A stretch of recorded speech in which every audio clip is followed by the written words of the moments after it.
Oke semuanya, Assalamualaikum warahmatullahi wabarakatuh. Selamat malam, kembali lagi bersama saya, Hardika Rifki Darmawan, yang pada kesempatan kali ini saya akan mempresentasikan materi mengenai seni rupa tradisional Sunda.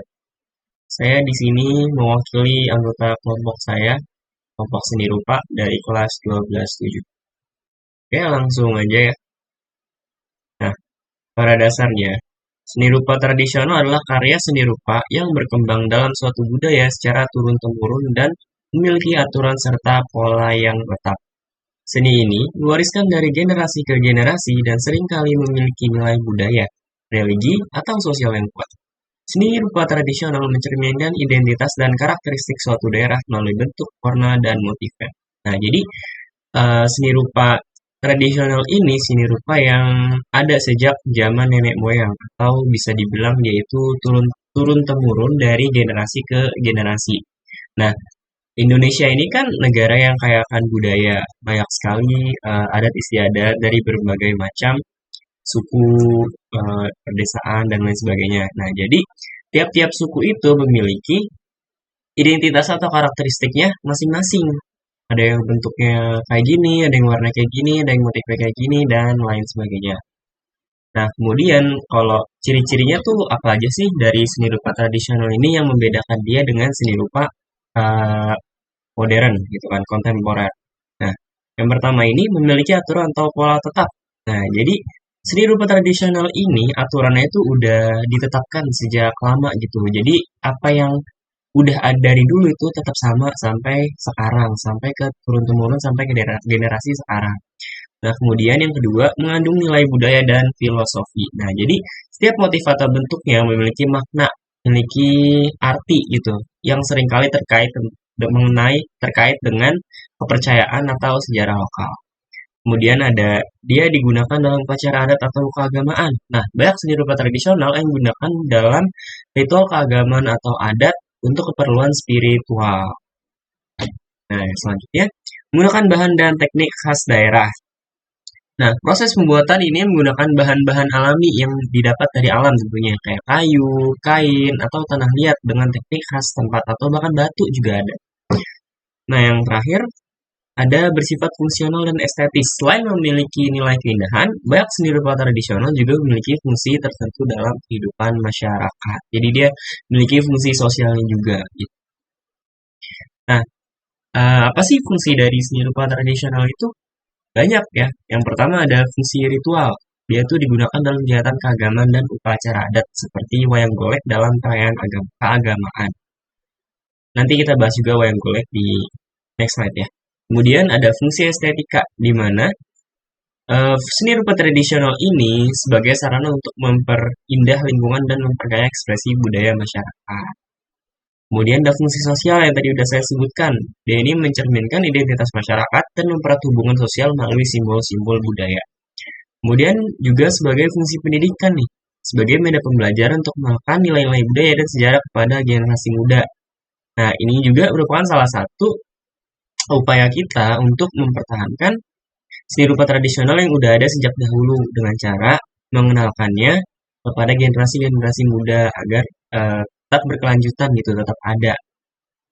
Kemudian yang terakhir ada fungsi ekonomi, di mana sebagai produk budaya dapat dijual seperti batik dan ukiran kayu, sehingga meningkatkan perekonomian masyarakat setempat. Nah, seni rupa tradisional ini kayak batik yang bagus tuh, kayak yang terkenal tuh ada batik Solo ataupun ukiran kayu gitu kan. Nah, itu tuh karena dibuatnya itu dengan teknik-teknik yang udah khas gitu, teknik yang bisa dibilang bagus lah, udah khas di setiap daerahnya masing-masing. Jadi memiliki nilai ekonomi yang tinggi banget.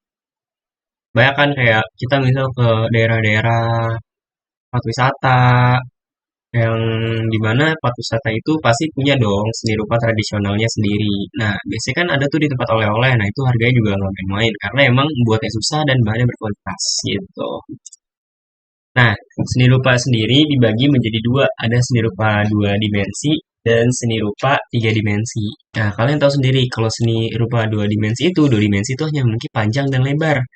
Dia tidak memiliki volume atau tidak memiliki tinggi, jadi hanya punya panjang dan lebarnya. gini ya, kalau gini ini panjangnya, ini lebarnya, gitu. Sorry. Nah, kemudian contohnya apa tuh seni rupa dua dimensi tradisional Sunda yang dua dimensi, sorry. Nah, yang pertama ada batik Megamendung. Dia itu motif khas Cirebon ya, yang menyerupai awan berlapis-lapis dengan warna mencolok, melambangkan ketenangan dan kebijaksanaan. Nah, yang pertama ada batik Megamendung. Batik yang terkenal ya dari Cirebon, kita semua udah pasti tahu lah. Nah, motif khas batik ini menyerupai awan berlapis-lapis dengan warna mencolok, melambangkan ketenangan dan kebijaksanaan. Batik ini banyak digunakan dalam pakaian tradisional maupun modern. Kemudian ada wayang golek cepak, di mana lukisan karakter pewayangan dalam bentuk dua dimensi yang digunakan dalam pertunjukan untuk menyampaikan cerita-cerita epik. Kemudian ada ukiran kertas, yaitu seni memotong dan mengukir kertas dengan motif tradisional yang sering digunakan dalam dekorasi seperti dalam perayaan adat atau acara keagamaan. Nah, selanjutnya ada seni rupa tiga dimensi, di mana seni rupa tiga dimensi ini memiliki volume. Jadi itu dia nggak hanya punya panjang dan lebar, tapi ada tingginya juga gitu. Nah, yang pertama contohnya itu yang dari Sunda, ada wayang golek, boneka kayu khas Sunda yang digunakan dalam pertunjukan wayang. Boneka ini dibuat dengan ukiran detail dan diwarnai dengan warna-warna khas. Kemudian ada topeng Cirebon. Topeng kayu yang digunakan dalam tari topeng Cirebon dengan karakter khas seperti Panji, Samba, dan Rahwana.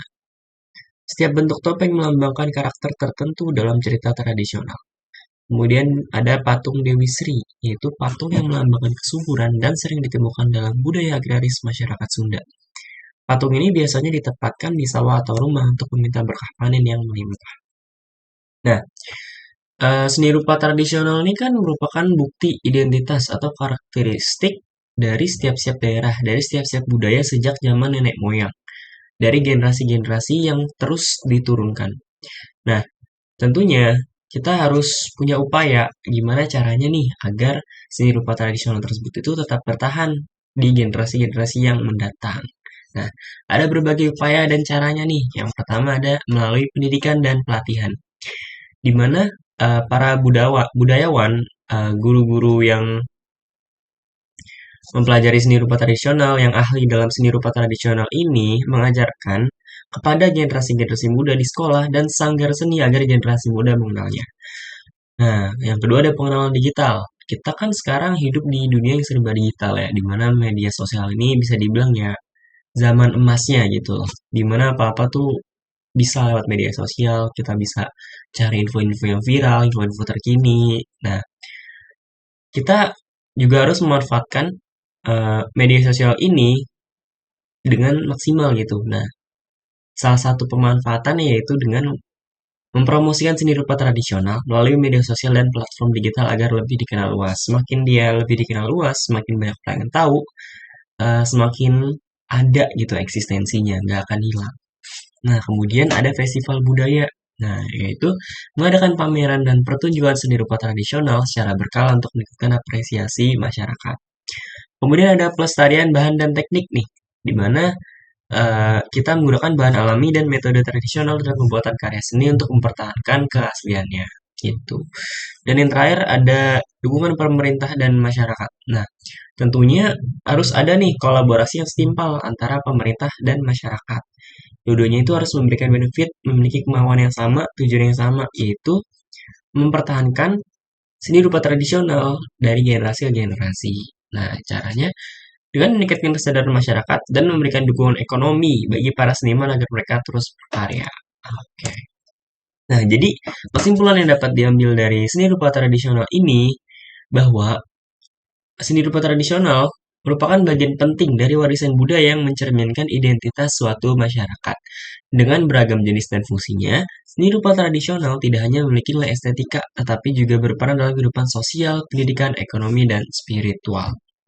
Seni rupa tradisional, baik dalam bentuk dua dimensi maupun tiga dimensi, memperlihatkan kekayaan budaya yang diwariskan dari generasi ke generasi. Oleh karena itu, upaya pelestarian seni rupa tradisional harus dilakukan melalui pendidikan, digitalisasi, festival budaya, serta dukungan dari pemerintah dan masyarakat agar keberadaannya tetap lestari di era modern ini. Oke.